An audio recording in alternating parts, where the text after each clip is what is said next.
Assalamualaikum warahmatullahi wabarakatuh. Alhamdulillahirabbil alamin wa bihi nasta'inu ala umuri dunya waddin wa ala alihi wa ashabihi ajmain. Amma ba'du, qala Allah ta'ala fi kitabihil karim, ya ayyuhalladzina amanu taqullaha haqqa tuqatih wa la tamutunna illa wa antum muslimun. Wa qala nabiyyu sallallahu alaihi wa ala alihi wasallam, man yuridillahu bihi khairan yufaqihu fid din. Jamaah salat maghrib Masjid Sirajul Islam rahimani wa rahimakumullah. Alhamdulillah, kita masih diberikan umur yang panjang, diberikan taufik, kesehatan, kesempatan, sehingga kita bisa berkumpul di masjid yang mulia ini dalam rangka untuk thalabul ilmi, dan kebetulan bertepatan dengan awal tahun Hijriah 1446. Semoga awal tahun ini kita isi dengan amal soleh, dan semoga amal soleh itu akan beranak pinak di waktu-waktu yang akan datang. Salawat dan salam semoga tercurah limpahkan kepada Nabi besar Nabi Muhammad SAW, kepada keluarganya, segenap sahabatnya dan umatnya yang mencintai beliau hingga akhir zaman. Pada kesempatan kali ini saya akan mengambil topik bulan Muharram, bulan pertama kali Rasulullah Sallallahu Alaihi Wasallam hijrah. Diambil dari kitab Ar-Rahiqu Al-Makhtumu, buah karya dari Syekh Dr. Sofiyur Rahman Al-Mubarakfuri rahimahullahu ta'ala, seorang ulama hadis dari negeri India. Kitab beliau ini berhasil memenangkan juara nomor 1 tingkat kompetisi penulisan kitab sejarah Nabi Muhammad SAW. Ya. Kitabnya masih saya bacakan di setiap hari Senin di Masjid Al-Furqan, Jalan Paris 2, setiap Senin ba'da maghrib. Ya. Kita lihat di tulisan yang sudah saya kirimkan, pengertian hijrah. Hijrah secara bahasa itu artinya pindah tempat. Adapun secara syariat, al-hijratu asy-syar'iyyatu hiya al-intiqalu min baladil syirki ila baladil islami. Hijrah secara syariat adalah berpindah dari kampung, dari desa, dari negeri yang mayoritas penduduknya beragama musyrik, ya, selain Islam, menuju negeri yang mayoritas muslim. Itu namanya hijrah. Sekarang sudah banyak ya komunitas hijrah, ya, hijrah dari kebiasaan melakukan maksiat berpindah menjadi kebiasaan mengamalkan amal soleh. Jadi Rasulullah tiba di Madinah dalam keadaan aman, sholat dalam keadaan nyaman, tidak diganggu. Itu tanggal 1 Muharram, tanggal 1 Hijriah, ya. Yang mana di Mekah pada saat itu belum aman untuk berdakwah, apalagi beribadah. Ada beberapa alasan disebutkan dalam kitab Ar-Rahiq Al-Makhtum. Di antaranya yang melatar belakangi Rasulullah SAW ketika beliau diangkat menjadi Nabi dan Rasul, anak beliau yang bernama Ruqayyah dan Ummu Kulsum radhiyallahu anhuma itu pernah dinikahi oleh anaknya Abu Lahab, namanya Utbah dan Utaibah. Diceraikan dengan cara yang sangat kasar, ya. tidak dengan adab, tidak dengan akhlak. Kemudian disebutkan dalam kitab Ar-Rahiq Al-Mahdum, ketika Rasulullah SAW mengalami musibah, yaitu kematian dua putranya, Al-Qasim, kemudian disusul Abdullah. Ketika meninggal, diumumkan berita duka cita oleh Abu Lahab, mengumumkan ke seluruh sudut-sudut kota Mekah. Senang dia ketika anaknya Rasulullah wafat. Rasulullah Muhammad nasabnya terputus. Ini juga membuat Rasulullah SAW sangat bersedih hati. Kemudian yang ketiga, Abu Lahab sering mendatangi pengajian Rasulullah, menuduh, menjelek-jelekan, menghasut orang-orang musyrik Mekah untuk tidak mempercayai materi pengajian yang disampaikan oleh Rasulullah SAW. Bahkan Abu Lahab pernah memukul dua tumit Rasulullah sampai berdarah. Kalau kita telusuri siapa itu Abu Lahab? Abu Lahab nama aslinya Abdul Ujjah bin Abdul Muthalib, abang ayahnya Rasulullah. Kalau bahasa Jawanya namanya apa? Pak D-nya Rasulullah. Abu Lahab memusuhi Rasulullah dibantu istrinya yang bernama Ummu Jamil binti Harb bin Umayyah. Bin Umayyah. Jadi Ummu Jamil ini istrinya Abu Lahab itu sering memasang jebakan duri yang sangat tajam di jalan-jalan yang dilewati oleh Rasulullah. Dan rumahnya Abu Lahab itu kopel, nempel dengan rumahnya Rasulullah SAW. Itu tetangganya, Pak D sekaligus tetangganya, abang ayahnya.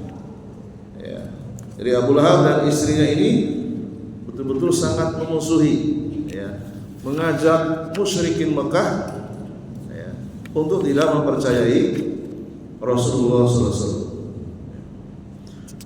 Beliau memusuhi karena tidak mau diajak oleh Rasulullah SAW untuk mentauhidkan Allah dalam seluruh ibadah. Rasulullah melarang mengkeramatkan kuburan, melarang meminta atau berdoa kepada mayat, melarang berdoa kepada Al-Latta. Al-Latta ini mayat orang soleh. Beliau melarang menyembah pohon yang dikeramatkan, namanya Al-Uzza. Beliau juga melarang menyembah patung, yaitu Manat. Sampai-sampai Allah Subhanahu wa taala mengabadikan 3 sesembahan yang sangat viral di zaman itu. Sebetulnya banyak, 300-an sesembahan selain Allah.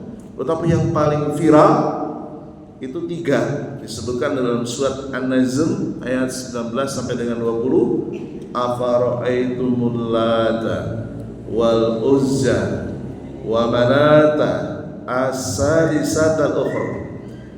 Ya Allah SWT memberikan teguran yang sangat keras.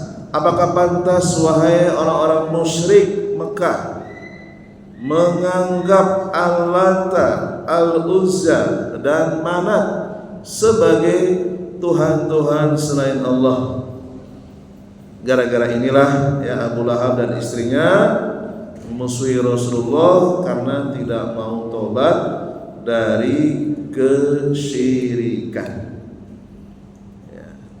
Sampai-sampai Allah SWT menurunkan surat khusus karena begitu kerasnya permusuhan pamannya sendiri, yaitu Abu Lahab.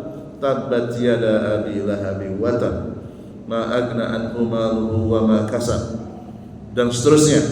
Celakalah kedua tangan Abu Lahab, tidak bermanfaat hartanya dan apa yang dia usahakan. Kelak dia akan masuk ke dalam neraka yang bergejolak. Demikian juga istrinya, seorang wanita yang suka menyebarkan fitnah.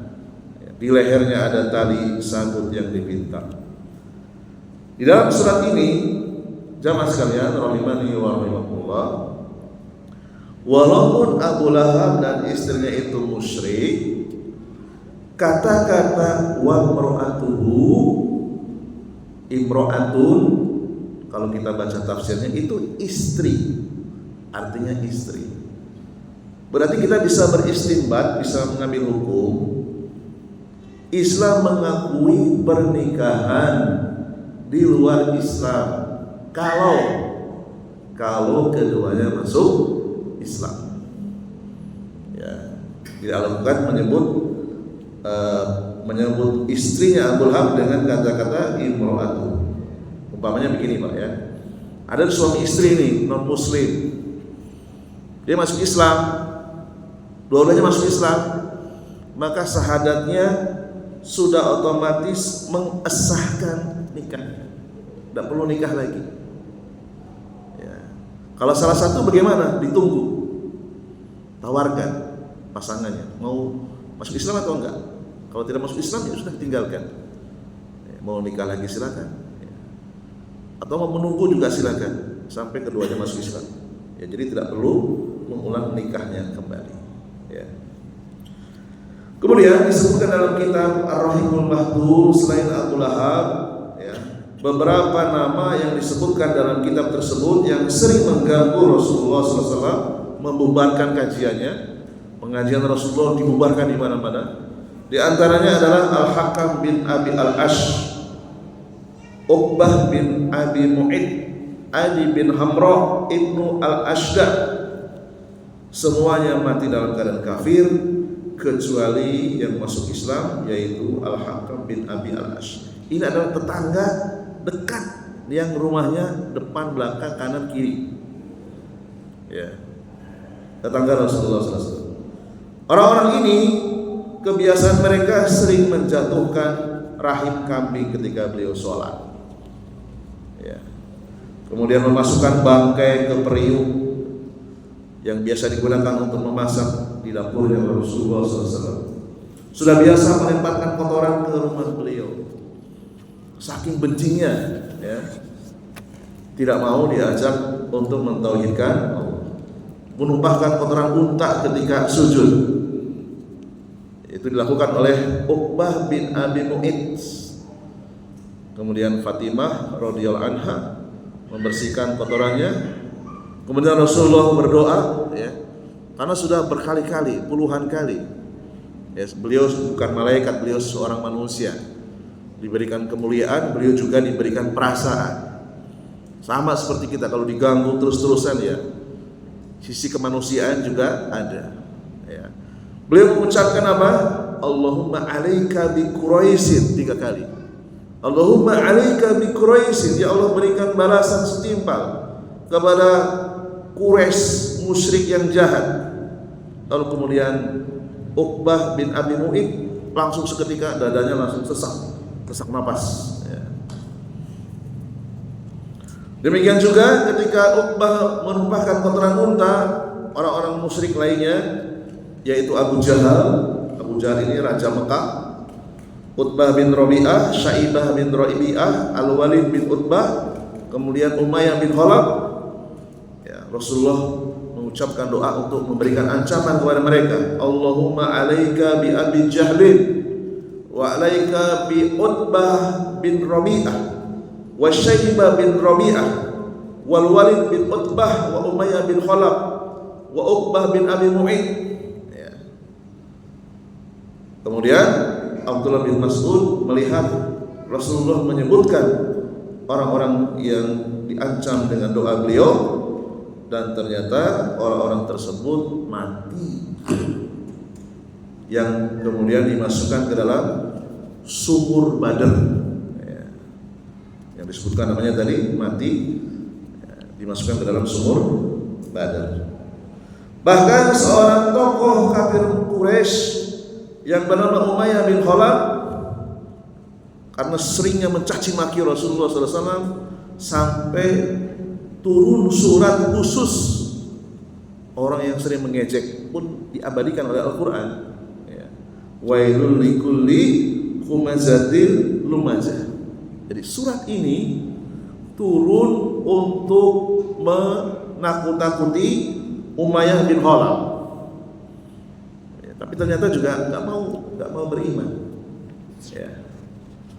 Demikian juga ada seorang tokoh musyrik yang sering mengganggu Rasulullah SAW yang bernama Al-Akhnas bin Suraik Ats-Tsaqafi, sampai turun khusus surat Al-Qalam ayat 10 sampai dengan 13. Wala tuti' kulla hallafin mahin hammajin masya'in binamim manna'in lil khairi mu'tadin asim. Ya, ini khusus untuk seorang tokoh musyrik yang bernama Al-Akhnas bin Suraik Ats-Tsaqafi. Ada 8 sifat yang disebutkan khusus untuk membantah seseorang yang sering menghina Rasulullah SAW. Janganlah engkau patuhi setiap orang yang suka bersumpah. Ya, suka bersumpah ini karakter yang buruk. Berkepribadian yang hina, suka mencela, suka berjalan kaki kian kemari tanpa tujuan, suka menyebarkan fitnah, suka menghalangi segala yang baik, kemudian melampaui batas dan banyak melakukan dosa. Ya. Jadi orang-orang kafir Quraisy yang keterlaluan itu dibantah oleh Al-Qur'anul Karim. Demikian juga seorang raja Mekah yang bernama Abu Jahal, nama aslinya Amr bin Hisham, ketika mencoba akan menginjak kepala Rasulullah SAW ketika sujud, ya, lalu kemudian tidak jadi menginjak. Orang-orang kafir bertanya, malaka ya Abul Hakam, apa yang menghentikanmu wahai Abu Jahal? Kenapa kamu tidak mampu menginjak kepalanya Rasulullah? Lalu Abu Jahal mengatakan apa? Inna baini wa bainahu la khandaqon min narin wa hiwaran wa ajnihatan. Ketika aku akan menginjak kepalanya Muhammad, aku melihat di depanku ada parit yang isinya api, dan aku melihat haulan, makhluk yang sangat menyeramkan dan bersayap, ajniha. Kemudian Rasulullah mengatakan, laudana minni la ahtatofat-ul malaikatu udwan. Seandainya Abu Jahal melangkahkan kakinya mendekati aku satu langkah saja, pasti malaikat yang merubah wujud menjadi makhluk yang menyeramkan tadi akan memutilasi jasadnya Abu Jahal. Dan yang melihat hanya Abu Jahal. Teman-temannya Abu Jahal tidak melihat. Berarti Abu Jahal sudah diperlihatkan mukjizat Rasulullah SAW, tapi juga tidak beriman. Bersyukurlah kita hidup walaupun mungkin keislaman kita, keimanan kita tidak sehebat keislaman dan keimanan Abu Bakar, paling tidak kita hidup sebagai seorang muslim. Karena kalau kita hidup di zaman Rasulullah, belum tentu kita beriman. Jamaah sekalian, rahimani wa rahimakumullah. Boleh jadi kita berada di barisan Abu Jahal dan kroni-kroninya. Ya. Sudah diperlihatkan itu, ya, mukjizat, keajaiban, tetapi juga tidak mau beriman. Ya. Kemudian poin yang ketujuh, kaum muslimin itu banyak disiksa oleh orang-orang musyrik Mekah. Mereka tidak aman untuk berdakwah, tidak aman untuk sholat. Kalau sholat sembunyi-sembunyi di bukit-bukit berbatu, gak berani sholat di depan Ka'bah. Ya. Gak berani, pasti akan diganggu. Akan tetapi Rasulullah SAW tidak kurang akal. Sebelum beliau hijrah ke Madinah, beliau sering mengutus para mubalik dari Mekah ke Madinah. Sudah mempersiapkan jauh-jauh hari. Sehingga Madinah itu mayoritas penduduknya beragama Islam. Jadi tidak sekedar pindah nekat, ya, tanpa perhitungan, tidak. Rasulullah sudah mempersiapkan jauh-jauh hari. Ya. Bahkan ketika Rasulullah SAW akan pindah ke Madinah, itu sudah direncanakan pembunuhan massal. Ya, seluruh pemuda musyrik Mekah dikumpulkan oleh Abu Jahal yang sama-sama akan menghujamkan pedangnya ke kamarnya Rasulullah SAW yang digantikan oleh Ali bin Abi Thalib. Ketika dibuka ternyata bukan Rasulullah SAW. Akhirnya tidak jadi. Ini adalah alasan-alasan yang disebutkan dalam kitab Ar-Rahiq Al-Maktum sehingga Rasulullah dan para sahabat hijrah dari Mekah ke Madinah. Ya. Walaupun Mekah itu adalah tanah yang paling mulia di atas muka bumi, namun ketika penduduknya mayoritas musyrik, maka tidak ada manfaatnya tinggal di situ. Ini juga menjadi hukum tersendiri. Kalau ada orang Islam yang punya kemampuan, dia tinggal di negara mayoritas non-muslim, maka hendaklah dia pindah ke negara yang mayoritas muslim. Itu kalau punya kemampuan. Kalau punya kemampuan, ya. Kemudian latar belakang kenapa Islam memiliki kalender Hijriah sampai sekarang. Ini adalah hasil usulan dari tim yang dibuat oleh Khalifah yang mulia Umar bin Khattab radhiyallahu anhu. Di antara sebab-sebabnya adalah disebutkan dalam Atsar, innahu ya'tina min amiril mu'minin kutubun fala nadri ala ayyi na'malu wa qad qara'na kitaban mahalluhu sya'ban fala nadri ahwal ladzi nahnu fihi amil madhi. Ya. Umar bin Khattab, beliau seorang khalifah, seorang presiden, seorang sultan, ya, seorang Amirul Mukminin, penguasa tertinggi, Waliul Amr. Beliau mengirimkan surat ke gubernur Irak yang bernama Abu Musa al-Asy'ari. Namun tidak diketahui, ada beberapa surat yang bulannya sama, Sya'ban, tetapi tidak ada tulisan tahunnya, sehingga menyulitkan gubernur yang bernama Abu Musa al-Asy'ari. Ini yang mana dulu yang harus dikerjakan, karena nggak ada tahunnya.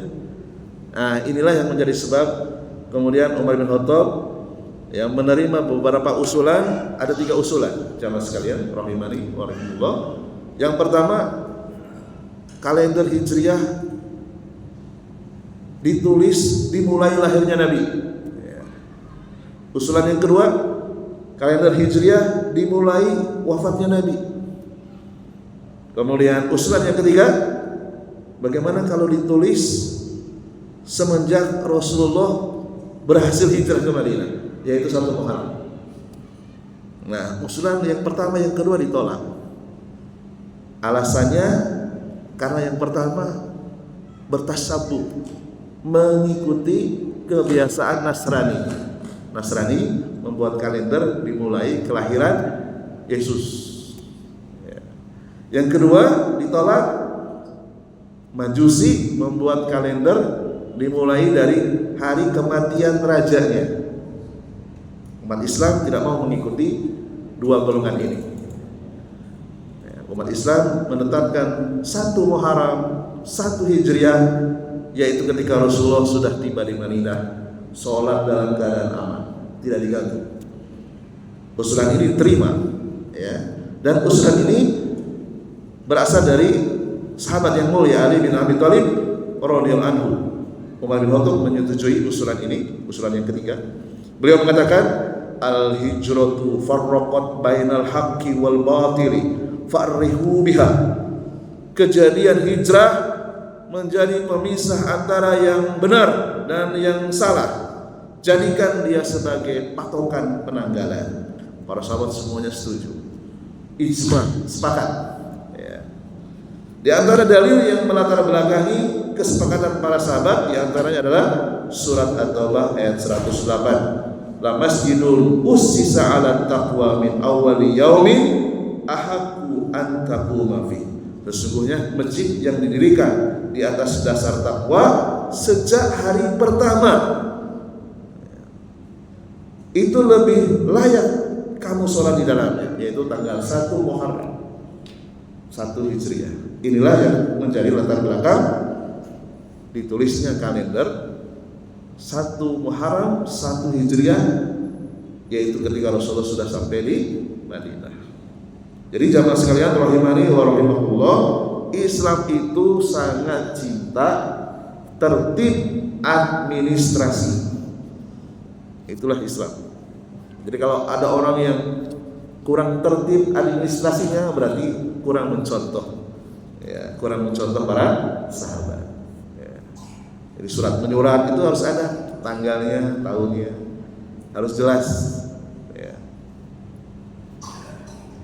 Sebelum ditetapkan Muharram menjadi bulan pertama dalam Islam, sebelumnya itu namanya Safar Awal. Jadi bulan Safar dulu itu ada 2, Safar Awal, Safar Sani. Safar Awal lah yang kemudian dirubah menjadi Muharram. Safar Sani jadi bulan Safar. Ya. Ibnu Abbas radhiyallahu anhuma beliau mengatakan, faja'alahunna huruman wa 'azzama hurumatihinna wa ja'ala dzanba fihinna a'dham wal 'amalu shalih wal ajru a'dham. Ya. Allah menjadikan bulan-bulan haram Dzulqa'dah, Zulhizzah, Muharram dan Rajab memuliakan, ya, membesarkan perbuatan-perbuatan dosa yang dilakukan di dalamnya. Demikian juga membesarkan amalan soleh yang dilakukan di dalamnya. Jadi bulan Muharram ini kalau kita berbuat dosa dilipat gandakan dosanya. Demikian juga kalau kita berbuat kebaikan dilipat gandakan. Ini yang berdasarkan perkataan Ibnu Abbas radhiyallahu anhuma, disebutkan dalam kitab Al-Minhaj Syarh Sahih Muslim karya Imam An-Nawawi.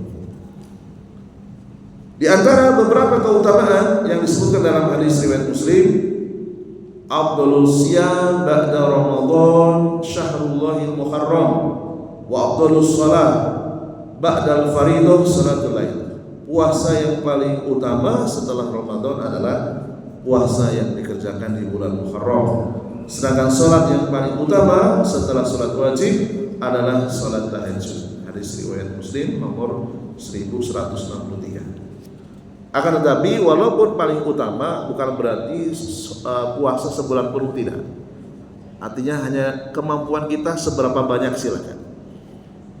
Kalau kita lihat dalam sejarah, Rasulullah tidak berpuasa penuh, tetapi Rasulullah memperbanyak puasa di bulan Muharram. Kemudian ada yang lebih khusus lagi, wasyamu yaumi Ashura ahtasibu 'ala Allah an yukaffiru sanatal lati qablahu. Puasa tanggal 10 Muharram atau yang dikenal dengan hari Ashura dapat menghapus dosa tahun sebelumnya. Kemudian hadis yang ketiga, hadis riwayat Imam Muslim dan Ibnu Majah, la in baqitu aw la in istu ila qabilin la asumanna at-tasiyah. Seandainya tahun depan aku masih hidup, kata Rasulullah SAW, benar-benar aku akan berpuasa pada hari ke-9 Muharram. Namun ternyata Rasulullah meninggal. Jadi yang paling khusus tanggal 9, tanggal 10. Kemudian hari-hari yang lain silakan sesuai dengan kemampuan berpuasa di bulan Muharram, dan ibadah-ibadah lainnya di bulan Muharram ini akan dilipat gandakan dari bulan-bulan biasa. Demikian jamaah sekalian rahimani wa rahimakumullah, penyampaian paparan dari topik bulan Muharram, bulan pertama kali Rasulullah SAW. Mungkin ada diskusi di sini.